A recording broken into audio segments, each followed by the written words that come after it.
leaders around the world are defending the Paris Climate Accord that President Trump is abandoning. The president withdrew from the agreement where nearly 200 countries promised action to reduce emissions blamed for global warming. The president said the deal punishes American workers and taxpayers. In response, landmark buildings around the world, including New York's Empire State Building, were lit up in green overnight.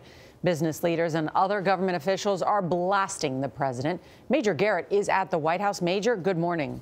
Good morning. The president's decision is a clear victory for economic nationalists in this White House, led by Chief Strategist Steve Bannon, who showed up early at the Rose Garden just to soak up the moment. It is a defeat for Secretary of State Rex Tillerson, top economic advisor Gary Cohn, and Ivanka Trump and Jared Kushner. Interestingly, Jared and Ivanka skipped the Rose Garden ceremony. So we're getting out.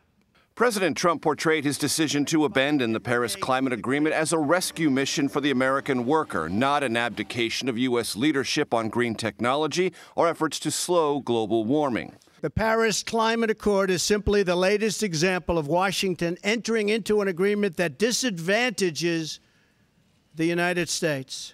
The president said the voluntary pact placed too many restrictions on greenhouse gas emissions and committed U.S. tax dollars to help less developed nations reduce pollution. I was elected to represent the citizens of Pittsburgh, not Paris. Mr. Trump has called global warming a hoax. A lot of it's a hoax. It's a hoax. Though he said nothing about the science of climate change in the Rose Garden. Robert Iger, chairman of Disney, and Elon Musk, CEO of Tesla, announced their resignations from the president's Business Advisory Council to protest the Paris withdrawal. Said Musk on Twitter, "Climate change is real. Leaving Paris is not good for America or the world." Former President Obama, who helped seal the climate deal in Paris 2 years ago, did not explicitly name Mr. Trump, but in a statement sent during Mr. Trump's announcement said, "Even in the absence of American leadership, even as this administration joins a small handful of nations that reject the future, I'm confident that our states, cities, and businesses will step up." We don't want other leaders and other countries laughing at us anymore.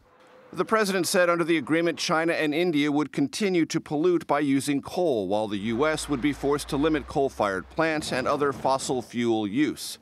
All, he said, to curry favor with environmental elites. It is time to make America great again. Thank you. Despite the president's claims, environmental protection groups say India and China have both moved away from coal and embraced renewable energy sources. According to statistics, China's coal use peaked in 2013, and Gayle, last year China canceled more than 100 coal power projects. All right, thank you very much, Major.